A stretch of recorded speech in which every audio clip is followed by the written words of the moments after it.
I'm about to bust a move. It's the people you thought you knew, like you've never seen them before. The inspiration. And I said, Mom, that's what I'm gonna do.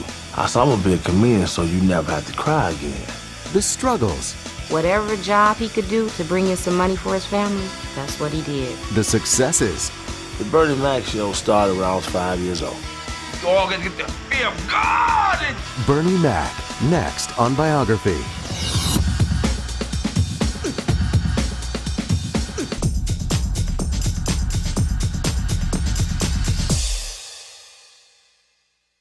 I'm telling you like I tell you.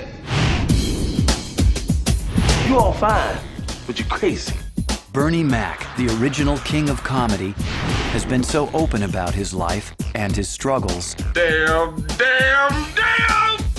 Fans can't help but wonder if it's all just an act. Ain't nothing sacred. Cut the camera off.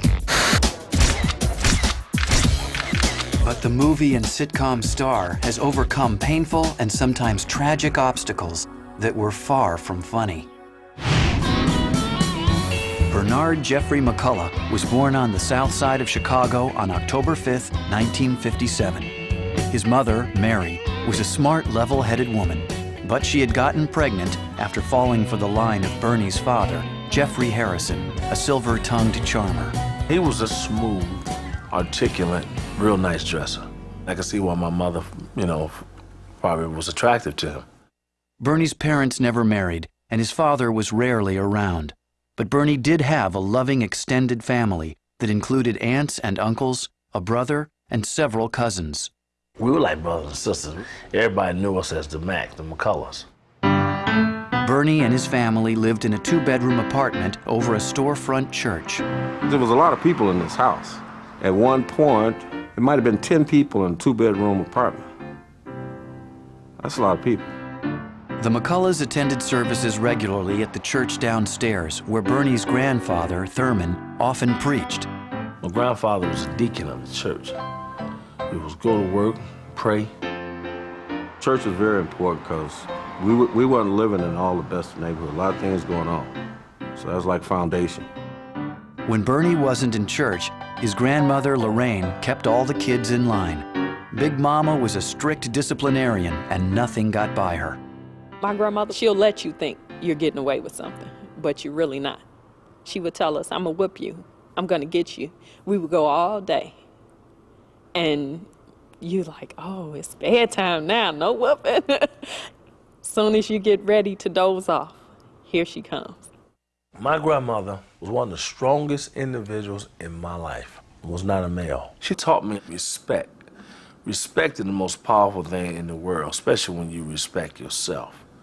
Respect is bigger than dollars and cents. Bernie grew up poor, but his mother and grandparents made sure he had a rich outlook on life. They always taught us to believe in what we wanted to do. I mean, that sticks with you. Don't let anybody put you down. You can do anything you want to do. In 1964, when he was 6, Bernie found his mother crying in the living room and discovered the power of comedy. I said, Mom, don't cry. Mom, don't cry. And Bill Cosby came on television and started doing his thing. And my mother broke out laughing. And I said, Mom, that's what I'm gonna do. I said, I'm gonna be a comedian so you never have to cry again. Television became a key part of Bernie's childhood. The family sitcoms of the 1960s became a window into an idealized world where fathers and sons got along and laughter solved everything. Bernie's favorite program was The Andy Griffith Show. I'll tell you why Andy Griffith is my favorite, because he was so secure. I love security. Well, the thing to do when you're feeling sad is to shoot for the good feeling. Do you understand what I mean? I think so. Good. Mikey Mouse! Television also taught Bernie how to be funny. You know, they just don't make men like you anymore. He imitated all the greats: Bill Cosby, Jackie Gleason, Moms Mabley, Flip Wilson, and the star of Sanford and Son, Red Fox. Bernie loved the character of Fred Sanford, and one Sunday, while directing the church's children's choir, the budding comedian gave the congregation a taste of TV's favorite junk man. He just bust into a Fred Sanford, grabbed his heart in his chest, and he was directing, going back and forth, directing the choir. And I looked over at my grandmother. Oh, if we could get a picture of her face. I mean, it was incredible. He got in trouble big time for that, doing Sanford and Son. But it was okay with him, because he's going to do something else. He always said he was going to be an entertainer. Even when he was a kid, he's going to be an entertainer. Bernie was just naturally funny. Just let's get that straight. By the time he entered Chicago Vocational High School, Bernie had made up his mind that comedy would be his ticket to a better life. But his friends weren't so sure. And at that time, you only had Richard Pryor, Red Fox. It wasn't on the level that it's on now. So it was like, what's the big thing about being a comedian? You know, going around telling jokes. Bernie wasn't the first in his family to try show business. His brother, Darryl, had a brief brush with fame as a guitarist for the singing group The Chi-Lites. I admired his style. I admired him from the way he kept himself up, but he was just too selfish and arrogant. Darryl ultimately left the Chi-Lites, but Bernie is still inspired. Though he didn't think much of Darryl's attitude, 15-year-old Bernie soon began imitating his brother's slick look. He would make sure he combed his hair, make sure his teeth was okay. You know, just start soaking his nails and like joy. Dishwashing liquid, you know. You got a fingernail file, you know, just taking more interest in things like that. Bernie's life was on track. Though he wasn't the best student, he had avoided all the pitfalls that claim many young black men in the inner city. But it was the 1970s, and drugs were everywhere. Bernie wasn't interested, but marijuana was a favorite with some of his peers. He majored in machine shop, and a lot of the guys in machine shop shot dice. They got high and stuff like that, and he would play the role, but he didn't get high. And one guy set him up, and I think they put something in it, and because he really flipped out. Bernie's first time smoking marijuana landed him in the emergency room. I never will forget the look on my mother's face. The doctor said, "Son, you got angel dust all in your system. Your nervous system is shot." I was on medication for 2 years. Bernie had learned the hard way. He wasn't going to let anything or anyone mess up his life again. But in 1973, as Bernie entered the 11th grade, he was hit with another crisis when cancer took the life of his mother. Bernie was heartbroken, and he faced more tragedy the following year when his brother Darryl died suddenly of a heart attack.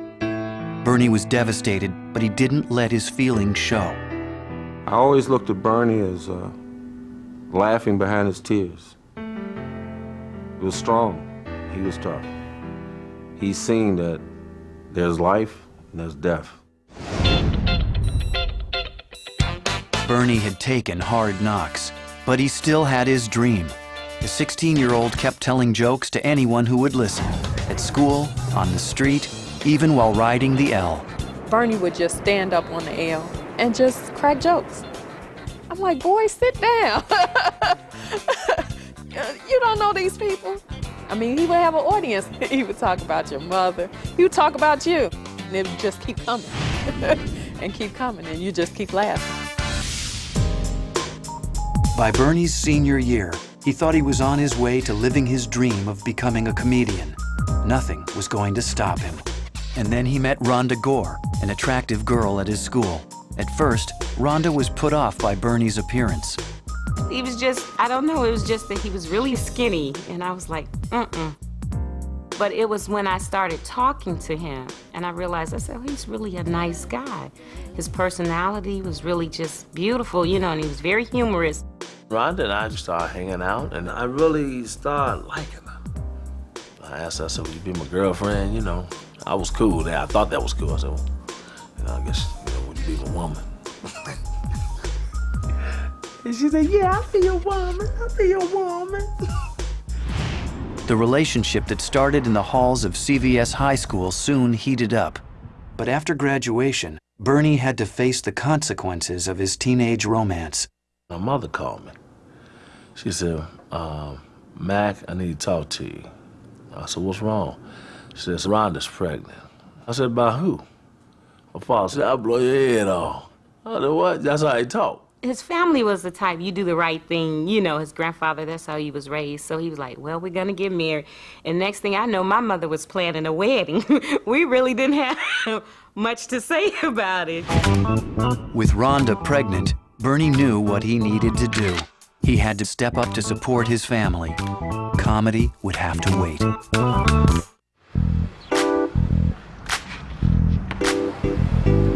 At age 20, Bernie Mac was just a few years out of high school, but he already had a wife and a baby on the way.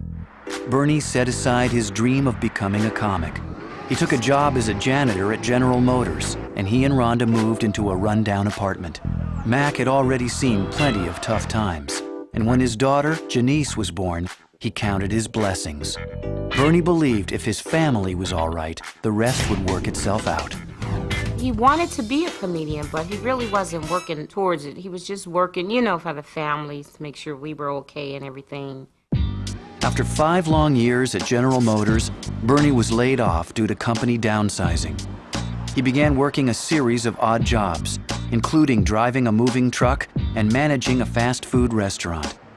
Bernie also helped kids in the neighborhood as the athletic director of the local community center.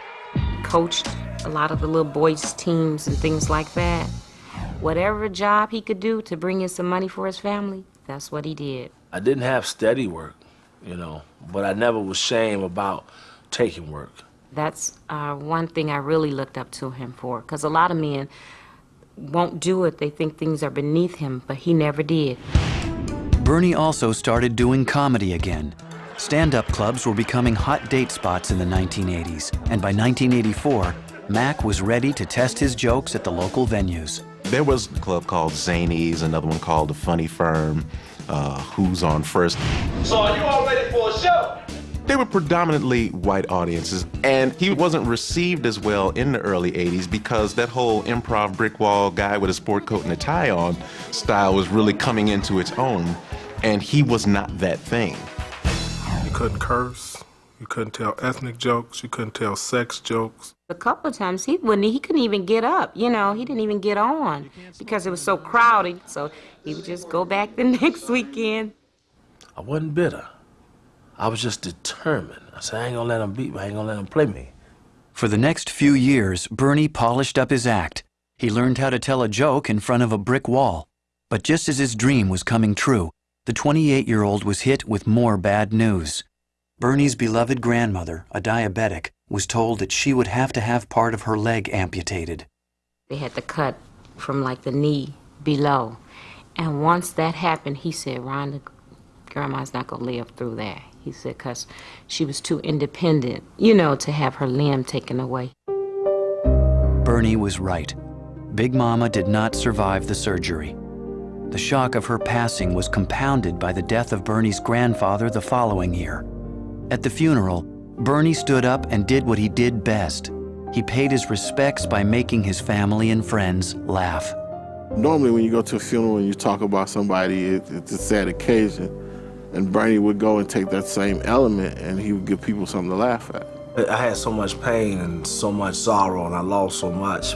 My mother, my brother, my grandmother, grandfather.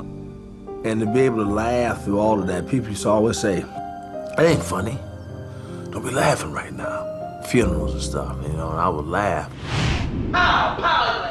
Bernie had learned how to be a straight comic, but now at age 29, he was ready to be himself. Doing material that came from his soul was a revelation. A lot of Bernie's comedy is cultural. It drew upon his, ethnicity and his, his past. And, you don't necessarily have to be an African American to appreciate Bernie. Like his idols, Red Fox and Richard Pryor, Bernie used the shock value of foul language and off-color stories to give his comedy an edge. When he does it, he's awfully funny, and people don't take it personally, and it's not meant to be taken personally, it's just comedy. One of the first clubs that Bernie used to test his new act was the Cotton Club, Chicago's famed jazz venue. Monday was amateur night. It was a predominantly black crowd, and Bernie let loose. I don't care what we do, blacks are serious. We could be playing jacks. We'd be serious in the mall. I'm on my threes, bitch! Bernie had found his audience, and within months, people in Chicago's black community spread the word. I started coming through the door, people started recognizing. That's him. That's the guy I was telling you about. What's his name? What's his name? All right. It seemed like it just got bigger and bigger and bigger. Their audience got bigger and bigger. Bernie was on his way and nothing could stop him. In 1989, while vacationing in Las Vegas, the confident comedian convinced Red Fox to let him do a set during Fox's stage show. He walked up there behind stage and went. That's how he got up there and started talking to Red Fox. And I was like, I don't believe it. I don't believe it. Because I was sitting there, I was like, you just can't walk up there. He said, watch me. And he did it. By 1990, 32-year-old Bernie Mac had a cult following in Chicago. But at the time, he was working as a driver for the Wonder Bread Company. He said, I can't take it no more. And I said, well, what are you going to do? He said, I really want to do my comedy. With Rhonda's blessing, Bernie stopped working for Wonder Bread and set out to pursue stand-up full-time. That spring, he started preparing for the Miller Lite Comedy Search, hosted by Damon Wayans. It was a chance for Chicago comics to get some national exposure. We're at the Regal, and he was one of the 10 finals. I told my daughter, I said, he's gonna win. Your daddy's gonna win. And then when he won, we just all stood up and lost it. Lost it. It was like we could not believe it. I won $3,000. That was the biggest payday of my life. And I put that in the fund for my daughter's college. Because that was a fear of mine, being able to support her to go to school. After that, it seemed like things started opening up for him. Recognition led to a string of high-profile gigs. Bernie opened for Dionne Warwick, Natalie Cole, and even his idol, Red Fox. Then in 1993, TV viewers got a taste of what clubgoers had been roaring at for years when the 35-year-old appeared on the HBO series Def Comedy Jam. Audiences on the raucous show were known for heckling comedians they didn't like, but Bernie was determined to win them over. The audience was hostile. And I came out and I did my little walk on and everything. I cut it off. And I said, I ain't scared of you, mother. The crowd loved Bernie's in-your-face attitude, and the improvised catchphrase quickly became part of his act. He would use it in approaching his audience to let the audience know. No matter what you do, how you do it, you can heckle, boo, whatever you want. I ain't scared. Hi, how you doing? Although most of white America still had no idea who Bernie Mac was, in the African-American community, he'd become a star. On the Chitlin Circus, as they call it, you know, where it's all black people know you. He was very well received on those circuits. I've never seen you like this. Unbelievable. He's one of the funniest men ever. I'm out here to laugh tonight. I know you But he was trying to get into movies, too, at that time. And he figured that would really bring him to mainstream. Mac's first film was the Damon Wayans comedy Mo Money. Bernie played a doorman, and though he appeared only briefly in the movie, the role helped him land other small parts in a series of predominantly black films. He was the cameo guy. Bernie Mac comes into a movie, he steals your movie, and then he goes back on the road. Bernie was also ready to give his act a twist. At a time when black stand-up comedy was dominated by raunchy one-man routines, Bernie gave fans some old-school entertainment. He used to always say, you know how Flip Wilson had those variety shows and stuff? He said, I want to do something like that. In 1994, Bernie produced and starred in the Who You Wit Tour. The show featured the 10-piece Mac Men Band and the Macaroni Dancers.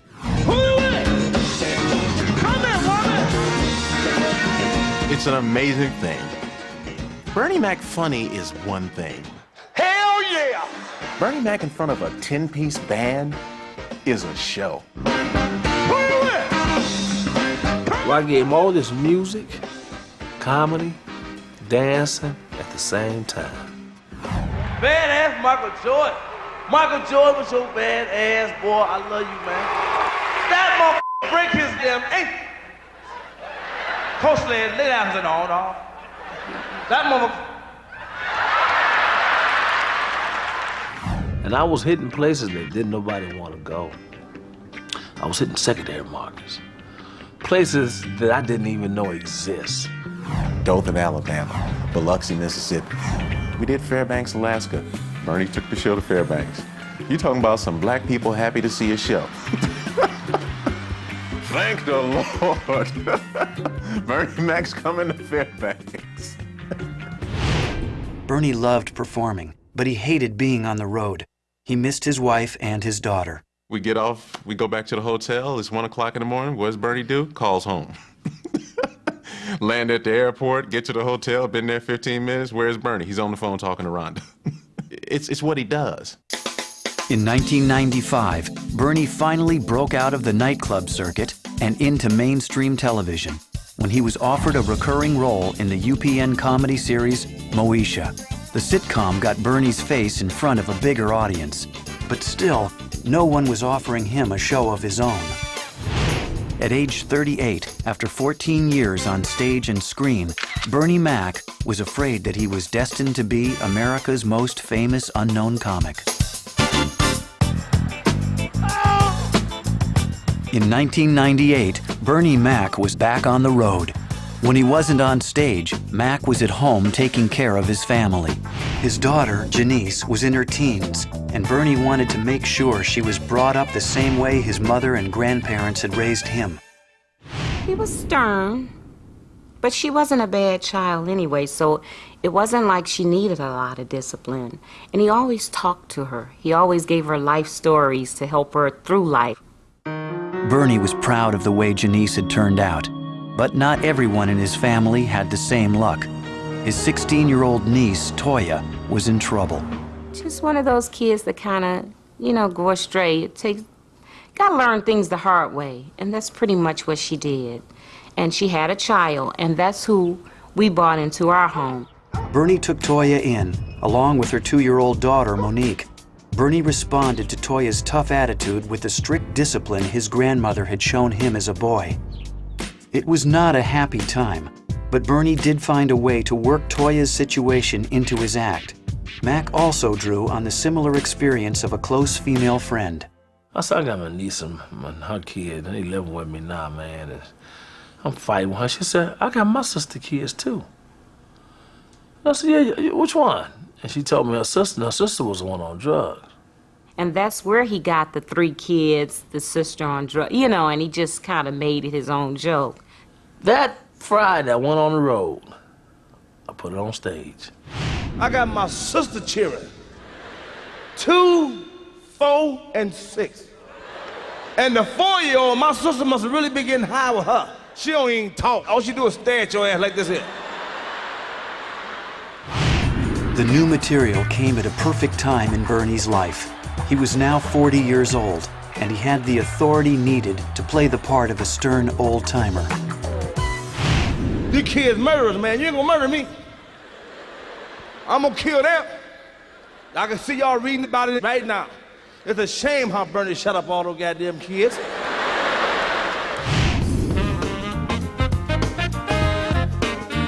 It also coincided with an invitation for Bernie to become a part of a major comedy event. The Kings of Comedy was a nationwide tour that featured the stand-up routines of Guy Torry, Steve Harvey, Cedric the Entertainer, and Bernie Mac. Damn, man, white folks here to see me? That a bitch? Hey! Boy, when white folks come see you, know you successful, ain't it? I'm going to see Burn. And it came right on time because I was getting burned out. I was doing 2 hours, hour 45 minutes a night. 43 weeks out of the year. I got to the point where I got sick of hearing myself. Then this 2-year-old with her no sleeping ass, she don't never want to go to sleep like my sister got high with her, you know what I mean? Like she must have smoked reefer with her and did coke. because she hungry all the time and she wide alert, you know. Bernie was rejuvenated by the less demanding work schedule, and soon the show became bigger than anyone could imagine. Initially, they did 30 dates, sold them all out. And then they went larger, and they went larger. At one point, the Kings of Comedy tour was the most profitable tour on the road in the United States, period. I came in the house the other day at 1 o'clock in the morning. The 6-year-old gonna walk past me like I'm a visitor. The 2-year-old sent him downstairs to get her some milk and cookies. I said, where you going? Get some milk and cookies. I said, Pip is kind of late. Go on back in the room. He gonna go in the room, 2-year-old say, where the milk and cookies at? He gonna tell her, him downstairs. Like I ain't got no damn name. In 2000, Spike Lee documented the phenomenon with his concert film, The Original Kings of Comedy. D.L. Hughley, who had his own sitcom, replaced Guy Torry. Bernie Mac was now suddenly in the center of the spotlight. They known Steve and Cedric from Steve Harvey's show on WB. They've known D.L. Hughley from being in variety shows, but Bernie, who's this guy? Who's this guy that's going on last and destroying the crowd? Now everybody wants to know Bernie Mac. When the dust settled, many were asking the same question. Why doesn't Bernie Mac have his own TV show? They didn't know what to do with Bernie Mac before. They didn't know how they could put him on TV. They didn't know how he could be funny. I don't think it bothered him that much because he always said he really didn't want to do TV because TV handcuffs you. It stops him from being who he is. But he said if the right show came along, then he would consider it. One man who thought he knew how to bring Bernie to television was producer Larry Wilmore, a veteran of the hit Fox TV series In Living Color. Wilmore's idea was to take Bernie's outspoken attitudes about child rearing and pit them against a politically correct world that favored timeouts over corporal punishment. The show would be based on Bernie's stand-up routine about raising his sister's kids. You know, my sister do drugs. The state was gonna take the kids away, you know? But my black ass had to volunteer and accept these sons of bitches. Most networks were concerned that Mac's take-no-prisoners brand of comedy would never fly on television. But in 1999, Fox TV decided to take the risk.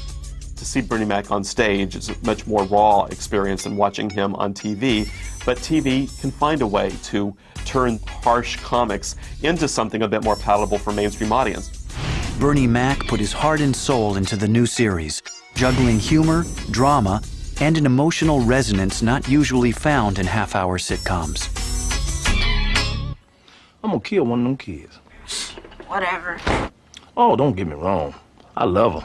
They my blood. I give them the shirt off my back. You ever see a chicken with his neck wrong, laying to the side all lazy and weak? That's what I'm gonna do to them kids. Talk back to me one more time. Snap! I'm gonna snap their neck off.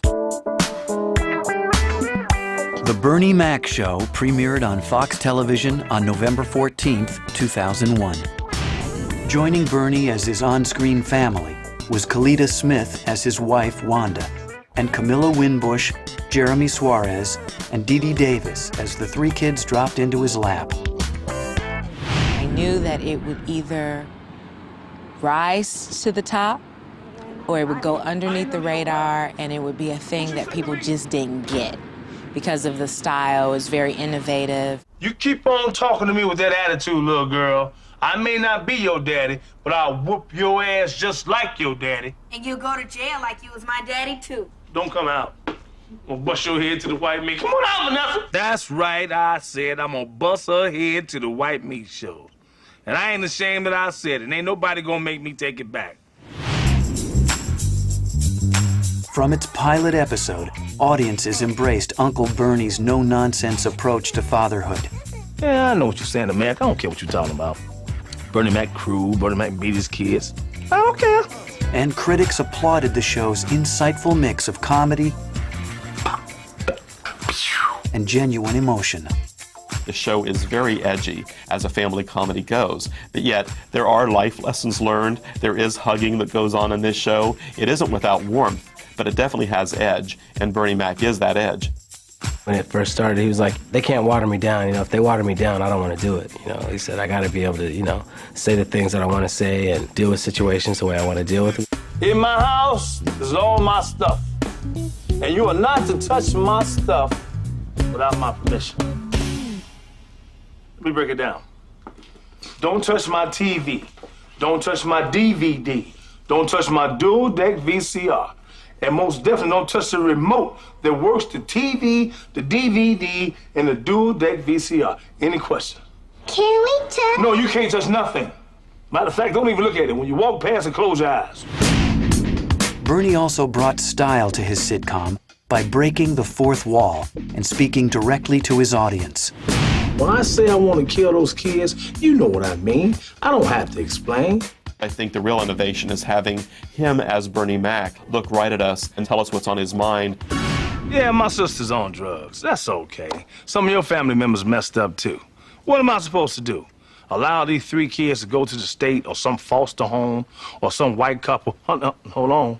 This ain't about race. It's not about race. I just don't want to hear him talking all proper like that, you know what I'm saying? Beneath the surface, The Bernie Mac Show was a loving tribute to Mac's own family, with its star taking on the role his mother and grandparents played in his own life. The Bernie Mac Show started when I was 5 years old. I see a lot from our childhood in the show, and I see a lot of things from our family. Especially his grandmother, the way he does with the children, because I don't think she took a whole lot of stuff from them, so that's where he gets all that from, the discipline. So you kids gotta learn. You all gotta get the fear of God in you. Honor thy mother and thy father figure. So next Sunday, we're gonna give our day to the Lord. We're going to church. Church! Bernie also shared another part of his childhood with America in the character of Jordan. Jordan is Bernie Mac as a kid. Always in something. You know, mischievous. Not a bad kid. Just want to outsmart everybody. Want to be the center of attention. Get some Count Chocolate or something. I don't want to Count Chocolate. I want mine. Boy, quit being so soft here. You're always crying. You gotta be a man. I don't want to be a man. I want my Boy, you getting ready to... You ain't fixing to piss up in here. I made him something like myself when I was a little kid. What y'all looking at? What you looking at? You know, someone that got into everything. You had to watch him. He was sinister. You waiting on yourself? Are you waiting on yourself? Come here, boy. Come here. Don't you wrong with me. Come on with this little doggone rat. With the ratings success of The Bernie Mac Show, everyone in Hollywood seemed to be knocking on Bernie's door. But director Steven Soderbergh was one up on the competition. Before the sitcom even aired, he'd already signed Bernie to appear in his big-budget, star-studded remake of the heist movie Ocean's 11. The 44-year-old actor shared the screen with some of the biggest names in Hollywood. Bernie's part was small, but he managed to shine with the rest of the stars. I think everybody was quite surprised at how much notice he got out of having a small role in that film, just because he was just so slick, so good. That was the pinnacle for me. To be with Clooney and to be with Brad and Matt and Don Cheadle and Elliot, that was unbelievable. For his part, Bernie learned he had fans on the set who were just as excited to work with the original King of Comedy. I'd seen him in a few things before, and I just thought he was hilarious, and I thought it was gonna be a great experience to work with him. With a hit TV series on the air and a movie blockbuster to his credit, Bernie was becoming one of the titans of Hollywood. He was comfortable financially, and to make sure things stayed that way, Bernie put his wife Rhonda in charge of his bank account. I'm gonna tell you his version of why he did it. He said that if anyone is stealing from him, it wouldn't matter because he's married to me, he's getting sex, and it's still in the family. So the money's still there. But the reason I feel I'm over it is because he knows I'm gonna watch every day. He calls me a hawk. I watch everything. Putting family first had worked for Bernie. the lessons he'd learned from his mother and grandparents were keeping him on track. Hey, camera Mark. By the spring of 2002, The Bernie Mac Show was a runaway hit for Fox Television, and Bernie was proud of what he'd accomplished.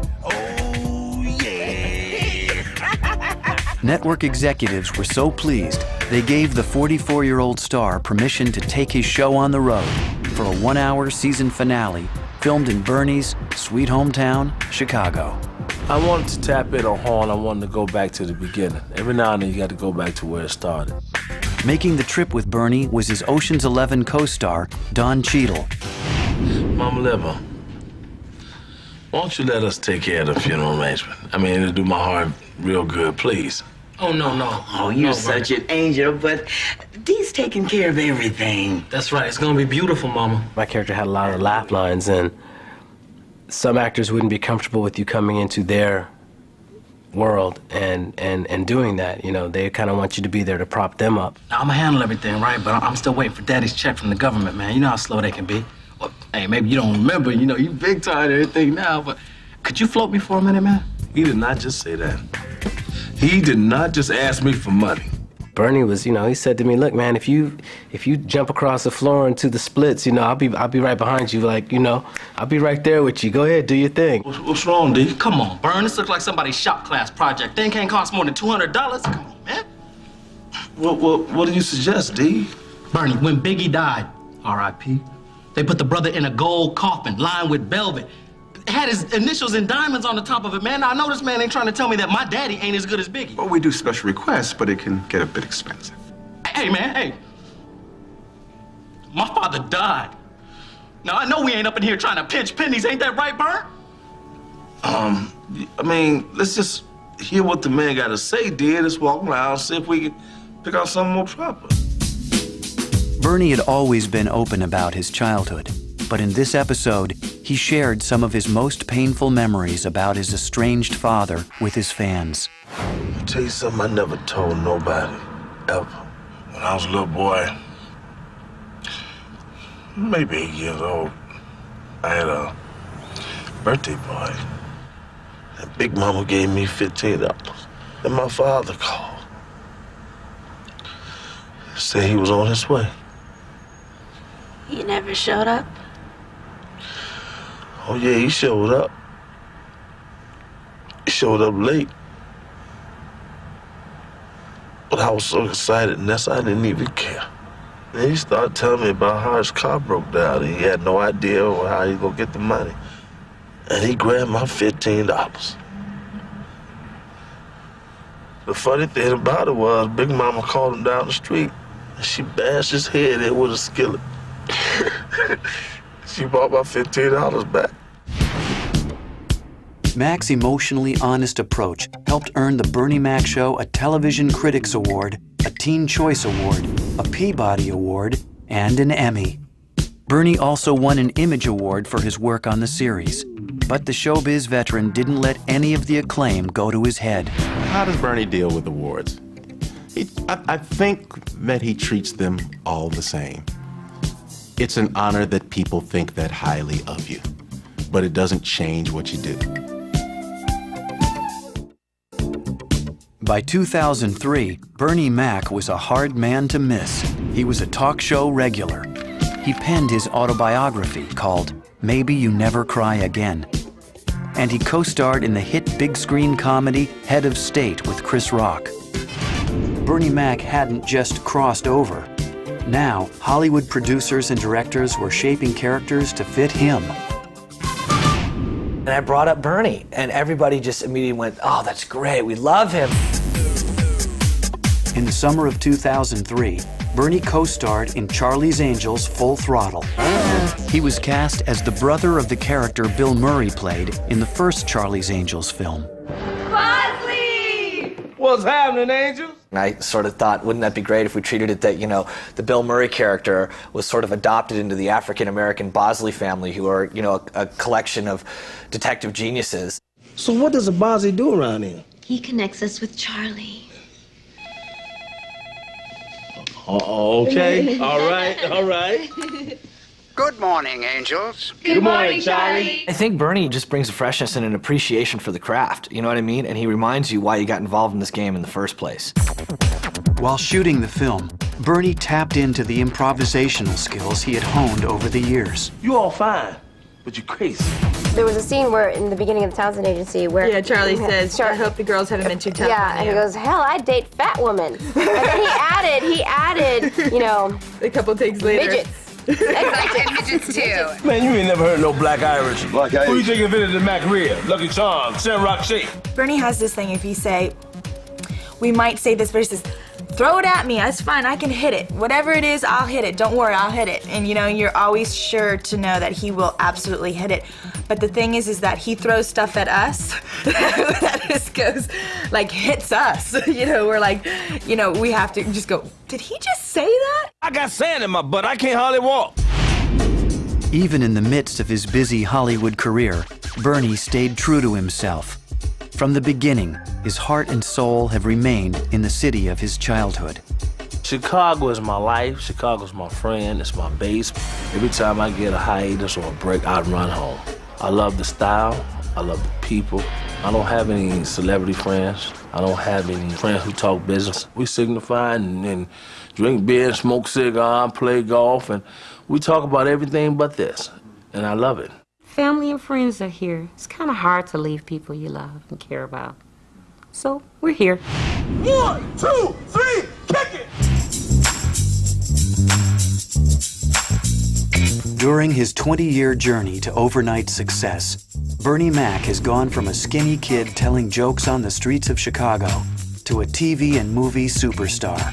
And through it all, he proved there wasn't anything he couldn't do, as long as he remembered the lessons his grandmother taught him as a boy. It's fleeting out here. It's mercurial. You could be happening and then another second you're not happening and then another second you're happening again. So you have to have a strong sense of yourself and know who you are. And I think Bernie absolutely has that. He just wants to make everybody feel a little bit better about being alive for those moments that you spend with them.